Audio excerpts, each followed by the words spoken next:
تو ہر وقت نیگیٹو کی منفی باتیں ہوتی ہیں نا کہ مسلمان ممالک کچھ نہیں کر رہے.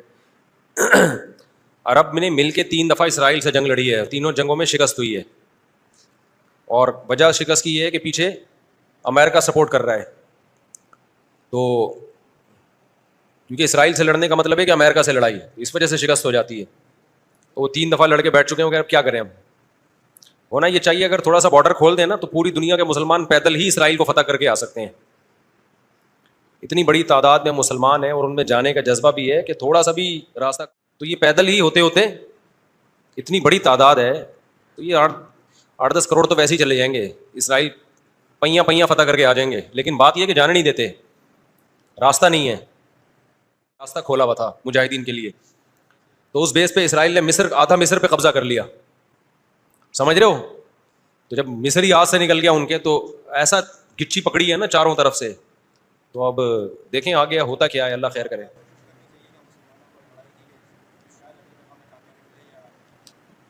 دیکھو ایسی لڑائی جس سے اگلی دفعہ اس سے بھی جائیں, یہ تو کوئی بھی دنیا میں عقل مند اس کا مشورہ نہیں دے گا نا. دیکھو مسئلے کا اگر حل سامنے نہ آ رہا ہو تو غلط حل کی طرف نہیں جانا چاہیے, یہ ذہن میں رکھیں. ایک آدمی بندوق لے کے آپ کو کہہ رہا ہے جیب میں جو کچھ ہے نکال دو, آپ کہیں میں تو نہیں دوں گا لیکن مسئلے کا حل بتاؤ. تو ہم کہیں گے اگر تمہاری جیب میں میزائل پڑا ہوا ہے تو وہ مسئلے کا حل ہے, اگر وہ نہیں ہے تو موبائل پکڑا دو اور پتلی گلی سے نکل لو. تو ایسا کام کرنا جس سے لینے کے دینے پڑ جائیں وہ تو نہیں حل ہے نا. تو ایسے موقع پہ دعا ہے, اور کیا ہے, بددعائیں ہیں, دشمن کے خلاف بددعائیں ہیں. کسی کے پاس راستہ ہے جانے کا تو جائے, 100 دفعہ جائے, اناؤنس کرے کہ یہ راستہ ہے, یہ یہاں سے نکل آیا ہے راستہ, تو سب پہنچ جائیں گے. ایک چیز اصولی طور پہ یاد رکھیں, جو چیز اختیار میں ہے اس میں انسان کمی نہ کرے, جو اختیار میں نہیں ہے اس کے بارے میں سوچے نہیں. اس سے ٹینشن کے سوا کچھ بھی حاصل نہیں ہوتا. کیونکہ جب آپ ایسی چیز کا سوچنا شروع کرتے ہیں نا جو آپ کے اختیار میں نہیں ہے, تو ہمیشہ وہ کام کر لیتے ہیں جس کا پہلے سے بھی زیادہ نقصان ہوتا ہے, جس کا پہلے سے زیادہ نقصان ہوتا ہے. میری پالیسی ہمیشہ یہی رہی ہے ہر معاملے میں, جو اپنے اختیار میں ہے چھوڑو نہیں, جو اختیار میں نہیں ہے پڑھو نہیں اس میں. سمجھ رہے ہو کہ نہیں سمجھ رہے؟ اگر ہم اس اصول پہ اختیار کر لیں بہت سارے معاملات ہمارے ویسے ہی سیدھے ہو جائیں گے. تو لوگ جو بلا وجہ فنڈر بننے کی کوشش کرتے ہیں نا, ہم یہ کر دیں گے, ہم وہ کر دیں گے, وہ فنڈر گیری ہی ہوتی ہے.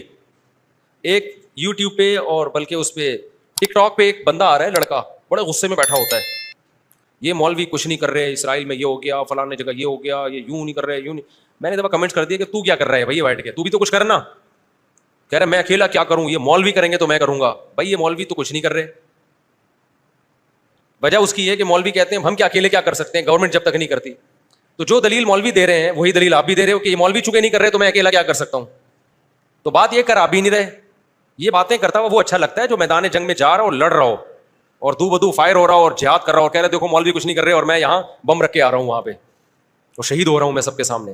جتنے اسکالر آ رہے ہیں یہ مولوی یہ نہیں کر رہے وہ نہیں کر رہے, بھائی تم بھی باتیں ٹھوکنے کے علاوہ کچھ بھی نہیں کر رہے ہو. تو مولوی وہ باتیں نہیں کر رہے جو تم کر رہے ہو, اس لیے کہ ان کو پتا ہے باتیں کرنے کا فائدہ نہیں ہے. تو کام وہ کرو جو کر سکتے ہو.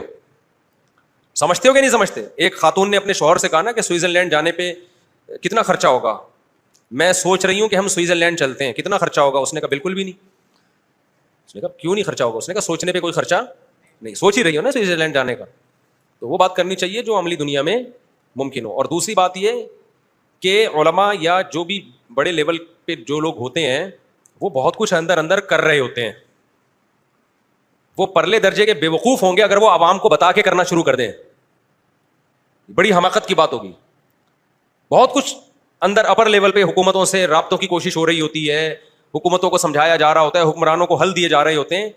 تو یہ نہیں ہوتا کہ جو بھی کر رہا ہے نا کہ میں جا رہا ہوں آرمی چیف سے ملاقات کے لیے اسرائیل کے مسئلے پہ بات کروں گا, یہ میرا یوٹیوب چینل ہے آپ لوگ دیکھ لیں, میں جا رہا ہوں ٹاٹا دیکھو میں اپنی ذمہ داری کیا کر رہا ہوں پوری کر رہا ہوں. اسی طرح آرمی چیف کہے لوگوں میں جا رہا ہوں اسرائیل کے مسئلے پہ فلاں سے بات کرنے کے لیے, دیکھا آرمی زندہ باد. ایسا نہیں ہوتا. بڑے پیمانے پر جو گیم کھیلے جا رہے ہوتے ہیں وہ خفیہ ہی ہوتے ہیں, وہ عوام کو نہیں بتائے جاتے. تو بہت کچھ ہو رہا ہوتا ہے. اب سعودی عرب کا بادشاہ کیا کچھ کر رہا ہے ہمیں نہیں پتا, تو ہمیں نہ تعریف کرنی ہے کیونکہ ہو سکتا ہے وہ جھوٹی تعریف ہو, اور نہ ہم نے برائی کرنی ہے کیونکہ ہو سکتا ہے وہ جھوٹی برائی ہو. ہم نے چپ کر کے بیٹھنا ہے, اپنا جو ہم کر سکتے ہیں وہ کریں. کسی کے خلاف یہ کچھ نہیں کر رہے وہ کچھ نہیں کر رہے, یہ یوں نہیں کر رہا وہ یوں نہیں کر رہا, تو بھائی تو کیا کر رہا ہے؟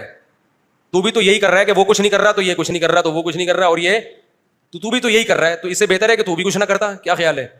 یہ جو حدیث میں آتا ہے کہ قرب قیامت میں یہودی پتھر کے پیچھے چھپے گا تو پتھر بولے گا کہ یہ میرے پیچھے یہودی ہے، فقتلہ، یا مسلم ھذا یہودی ورائی فقتلہ، اس کو قتل کر دو. تو پتھر بولے گا کا کیا مطلب ہے؟ پتھر بولے گا مطلب پتھر بولے گا، پتھر کا باپ بھی بولے گا، آواز آئے گی، معجزہ ہوگا، تو ایک لڑائی ہوگی. لیکن خوب سمجھ لو، نبی صلی اللہ علیہ وسلم نے جو بھی پیش گوئیاں کی ہیں نا قرب قیامت کی، ان پیش گوئیوں کو محدثین فقہ کے ابواب میں ذکر نہیں کرتے، کتاب الاحکام میں ذکر نہیں کرتے، ان کو کتاب الفتن میں یا کتاب علامات ساعہ میں ذکر کرتے ہیں. احکام کا مطلب کیا ہے؟ یہ کرو، یہ نہیں کرو، یہ حلال ہے، یہ حرام ہے. تو جو آرڈر کی حدیثیں ہیں نا ان میں ذکر نہیں کرتے، یہ بتانے کے لیے کہ یہ علامتیں جب پورا ہونے کا ٹائم آئے گا خود ہی ہوں گی. ہم نے ان احادیث کو دیکھ کے خود سے کوئی کام نہیں کرنا ہے، ہم نے وہ کرنا ہے جو ابھی گراؤنڈ ریئلٹی ہمیں کرنے کا کہہ رہی ہے. نہیں یہی بات سمجھ میں؟ آپ نے سن لیا کہ حضرت عیسیٰ علیہ السلام قرب قیامت میں نازل ہوں گے، 100% ہمیں یقین نازل ہوں گے. حضرت مہدی آئیں گے، 100% ہمیں یقین حضرت مہدی آئیں گے. ہمیں پتا چلا جی شام میں حضرت عیسیٰ علیہ السلام نازل ہوں گے، ہم نے کہا ہوں گے نازل، یقیناً ہمارا عقیدہ ہے. آپ نے کہا چونکہ شام میں نازل ہوں گے تو چلو شام چلتے ہیں، اور اس مسجد میں جا کے آپ بیٹھ گئے اور اعلان جہاد کر دیا کہ اب میں یہاں سے قتال شروع کرتا ہوں، عیسیٰ علیہ السلام تو آئیں گے اور میری مدد کریں گے. پتہ چلا آپ نے لڑائی شروع کی اور آپ کی ایسی کی تیسی ہو گئی اور عیسیٰ علیہ السلام آئے نہیں. آپ قیامت میں اللہ سے پوچھو گے اے اللہ حدیث میں تو کہا گیا تھا کہ شام میں عیسیٰ علیہ السلام نازل ہوں گے، میں نے تو جنگ بھی شروع کر دی، سب کچھ ہو گیا، لیکن نازل نہیں ہوئے. تو اللہ جواب میں کیا کہیں گے؟ میں نے یہ تھوڑی کہا تھا کہ جب تو جنگ شروع کرے گا تو تیری مدد کے لیے آئیں گے. یہ میں نے کہا تھا آئیں گے، میں نے یہ ٹائم تھوڑی بتایا تھا. تم جو اپنا کام ہے وہ کرو، جب انہوں نے آنا ہوگا تو وہ آ جائیں گے. تم گراؤنڈ ریئلٹی کو دیکھ کے ٹائم گزارو. جب حضرت مہدی نے آنا ہوگا تو آئیں گے. اب ہر تھوڑے دنوں میں حضرت مہدی کی امید پہ کوئی تحریک اٹھتی ہے. سعودی عرب میں جو 1979 میں بغاوت ہوئی تھی، جنرل مشرف کی قیادت میں آرمی نے جا کے کنٹرول کیا تھا نا، وہ بغاوت کیا ہوئی تھی؟ وہ یہی کہ لوگوں نے کہا امام مہدی آنے والے ہیں، تو ایک بندے کو تیار کیا، کل تیرا حلیہ وہ ہے جو امام مہدی والے، تیرا نام بھی وہ، تیرے ابا کا نام بھی وہ، اور اس کو تیار کر کے بغاوت پہ اکسایا اور کہا کہ بس انقلاب آنے والا ہے، امام مہدی آنے والے ہیں، اور یہی آ گئے ہیں. نتیجہ نکلا سعودی عرب نے پاکستان آرمی کو بلایا، چاروں طرف سے گھیر کے سب کو لٹکا دیا انہوں نے پکڑ کے.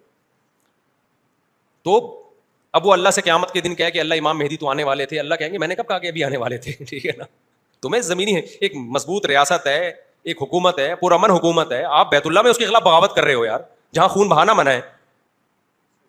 احکام کی حدیثیں جب فقہا بیان کریں گے نا اس میں علامات ساعت نہیں ہوتی. احکام کی حدیثوں میں فقہا کیا بیان کرتے ہیں؟ احکام کا مطلب جو آرڈر سے متعلق، ان میں مسلم کی حدیث ہوگی، بخاری کی حدیث ہوگی، اسمعوا واطیعوا ولو سلط علیکم رجل حبشی کأن رأسہ ذبیبہ، سنو اور اطاعت کرو، تم پر حبشی غلام بھی مسلط ہو جائے. جب بادشاہ بن گیا، جب وہ حکومت کا جب حاکم بن گیا تو آپ اس کے خلاف بغاوت نہیں کرنی. مسلم کی حدیث ہے جب مسلمانوں کا ایک امیر بن جائے جو اس کے خلاف کھڑا ہو، کائنا من کان فقتلوہ، جو بھی کھڑا اس کو قتل کر دو تاکہ مسلمانوں کا اتحاد نہ ٹوٹے. یہ احکام کی حدیثیں ہیں. سمجھ میں آ رہی ہے بات؟ تو ہم نے ان احکام کی حدیثوں کو فالو کرنا ہے، اور جو قیامت سے متعلق ہیں ان پہ یقین رکھنا ہے، ان میں امیدیں ہیں ہمارے لیے کہ ایک دن اللہ ہماری مدد کرے گا. ہم سے نہیں ہوگا تو عیسیٰ ابن مریم کو نازل کرے گا. اور عیسیٰ ابن مریم تو وہ ذات ہیں جن کا یہودی بھی انتظار کر رہے ہیں، عیسائی بھی اور مسلمان بھی. یہودی ان کو کہتے ہیں مسیح دجال، معاذ اللہ، وہ کہتے ہیں ہماری مدد کی، جو یعنی ان کو عیسیٰ تو نہیں مانتے وہ، لیکن وہ ساری علامتیں فکس کر دیتے ہیں کس پہ؟ کیونکہ ان کی کتابوں میں بھی ہے نا. تو شرارت کر کے حضرت عیسیٰ سے ہٹا کے وہ اپنے کسی نجات دہندہ کی طرف لے کے جاتے ہیں. عیسائی کیا کرتے ہیں؟ عیسیٰ ابن مریم نازل ہوں گے ہماری مدد کے لیے، یعنی عیسائیوں کی مدد کے لیے. اور مسلمان کیا کہتے ہیں؟ بھائی عیسائی مذہب بھی باطل ہے، یہودی مذہب بھی باطل ہے، منسوخ شدہ مذاہب ہیں. عیسیٰ ابن مریم حق کی خاطر آئیں گے، اور حق مذہب کیا ہے؟ ان دین عند اللہ الاسلام. اور اس میں اسلام کے پاس صرف نرے دعوے نہیں ہیں، دلائل بھی ہیں. اسلام کو آپ کمپیئر تو کریں دوسرے مذاہب سے، کوئی جوڑ ہے ہی نہیں اسلام اور اسلام کے مقابلے کا. تو حضرت عیسیٰ کے نزول کا تو صرف غامدی صاحب نے انکار کر دیا ہے، ورنہ تو حضرت عیسیٰ کے تو تمام آسمانی مذاہب ان کے نزول کے قائل ہیں. لیکن کمال کی بات ہے کہ غامدی صاحب اتنی بڑی بڑی چیزوں کا انکار کر کے بھی ایک مذہبی اسکالرز اور براڈ مائنڈیڈ اور ان سے علمی اختلاف، ٹھیک ہے نا. اور رفع الیدین کا مسئلہ جو ہمیشہ سے اختلافی ہے، اس میں ہم گمراہ بھی ہیں، اندھے مقلد بھی ہیں. تو یہ آج کل کے اسکالرز میں اعتدال نام کی کوئی چیز نہیں ہے. یہ علمی دلائل نہیں ہوتے، ان کی اپنی ایک خاص قوموں سے نفرتیں ہوتی ہیں ان کو، جس کو وہ مختلف طریقوں سے اجاگر کرتے ہیں. سمجھتا ہے کہ نہیں سمجھتا؟